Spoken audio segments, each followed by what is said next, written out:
Hello दोस्तों, स्वागत है आपका बीइंग ट्रैवल व्लॉग में। और इस व्लॉग में मैं आपके साथ शेयर करूंगा कि आपको गोवा में जॉब कैसे मिलेगी और यदि आपको जॉब नहीं मिलती है तो आप क्या करेंगे और आप कितने अपने साथ पैसे लाना चाहिए वो भी इस व्लॉग में बताऊंगा मैं। तो लास्ट तक बने रहिए। यदि आप इस चैनल पर नए हैं तो चैनल को लाइक, शेयर और सब्सक्राइब करना ना भूलें। तो इस वक्त हूँ मैं गोवा में और आज हम बात करेंगे कि आपको जॉब कैसे मिलेगी। यदि आप गोवा जॉब के लिए आ रहे हैं तो आपको कितने पैसे आपके साथ में लाने चाहिए वो इस वीडियो में बता देता हूं मैं, क्योंकि यहाँ खाने से लेकर हर चीज़ महंगी है। यदि आप गोवा जॉब ढूंढने आ रहे हैं तो आपको गोवा में पहुँचने के बाद भी आपके पास कम से कम 5,000 रुपये बचने चाहिए। तो इतने आपको लाना ही चाहिए। गोवा में जॉब ढूंढने के लिए रेज्यूमे अनिवार्य है, यानी कि कहीं भी आप जॉब खुद से पूछते हैं, ढूंढने जाते हैं तो रेज्यूमे आपको लगता है। और अधिकांश जो भी मेरे पास रेज्यूमे भेजते हैं वो गलत होते हैं। तो आप यूट्यूब पर सर्च कर लो और कोई सा भी अच्छा सा रेज्यूमे बना के उस हिसाब से बना कर लाइए अपना रेज्यूमे। यदि आपको रेज्यूमे बनाते नहीं आता है तो व्हाट्सएप पर आपको मैं रेज्यूमे सेंड करूँगा, यानी फॉर्मेट कि रेज्यूमे कैसे बनाते हैं। और जो मैंने बनाया है वही रेज्यूमे आपको सेंड करूँगा, वो आपको देख देख के बनाना है वैसे, ठीक है। तो उसके चार्जेस है तो फ्री नहीं है, यानी 39 रुपीज़ उसके चार्जेस है। तो आपको डॉक्यूमेंट्स की बात करते हैं सबसे पहले।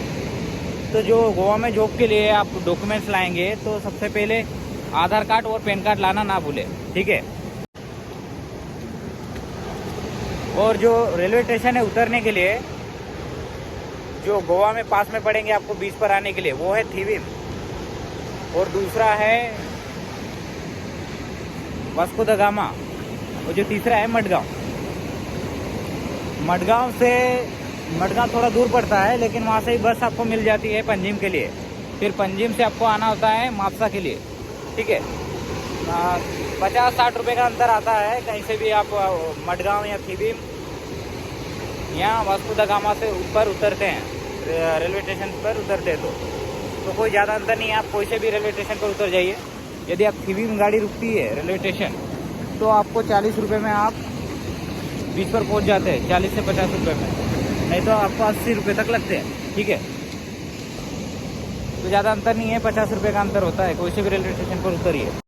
फिर जॉब कार्ड ढूंढना है, मैं बताता हूँ। अब वैकेंसी रेस्टोरेंट में बहुत ज़्यादा निकली हुई है।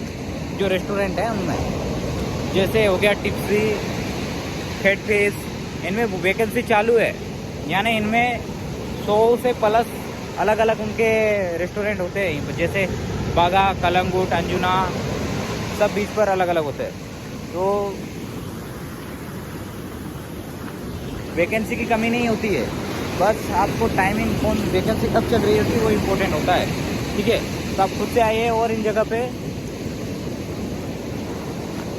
मतलब जॉब तलाशिए। यदि नहीं मिलती है तो वो भी बताऊंगा मैं कि आप क्या करेंगे।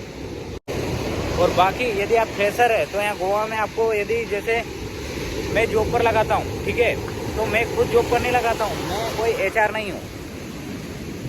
जैसे मैं पहले क्या करता था कि एचआर के नंबर लेके जो मेरे व्हाट्सअप नंबर पे ग्रुप था उस पर वैकेंसी आती रहती थी, उस हिसाब से मैं आपको जॉब वैकेंसी बताता हूँ। तो वो मैंने छोड़ दिया है लगाना और जॉब पर, तो आप खुद से ढूंढिए।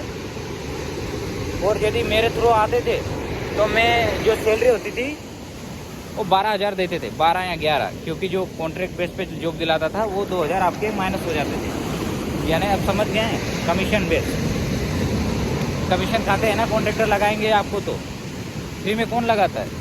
अब मेरे को कमीशन नहीं मिलता है, जो कॉन्ट्रैक्टर रहता है उसको कमीशन मिलता है, ठीक है। और यदि आपको जॉब नहीं मिली, मान लीजिए कि आपने बहुत जॉब ढूंढा ऊपर आपको जॉब नहीं मिली, आप सोच रहे हैं कि आप रुकेंगे कहाँ। यदि आपके पास पैसे हैं तो आप होटल बुक कर सकते हैं, जो कि 1,000 में पड़ेगा हॉस्टल।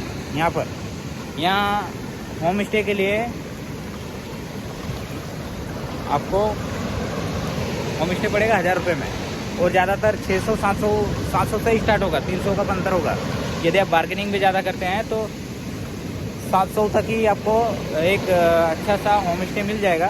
फिर जॉब ढूंढे। यदि आपके पास पैसे नहीं होते तो आप गुरुद्वारा में रुकिए। गुरुद्वारा यहाँ कम है और पहले से बुकिंग करनी पड़ेगी क्योंकि पहले से फुल होता है, ठीक है। तो अभी दिक्कत हो सकती है गुरुद्वारा में रुकने के लिए सस्ते में। और यदि आपके पास उतने पैसे भी नहीं हैं तो आप बीच साइड आ जाइए। और ये जो मेरे पीछे दिख रहा है ये वाला, इनको बोलते हैं सेक लाइन। वो अभी तैयार हो रहे हैं, एक नहीं अभी जगह मिली उन्हें तो अभी बनना शुरू हुए हैं। कम से कम यहाँ से लाइन देखोगे तो आप हर जगह बन रहे हैं सेक लाइन। तो आपको वहाँ पर जॉब पूछना है, वहाँ मिल ही जाती है क्योंकि कोई रोकता नहीं है, ठीक है। क्योंकि वहाँ कमीशन बेस पे जॉब मिलती है। वो आपको खाने के लिए दे देंगे, रखने मतलब काम के लिए जितना आप कमाओगे उस पर ही कमीशन मिलेगा, वो सैलरी नहीं देते हैं।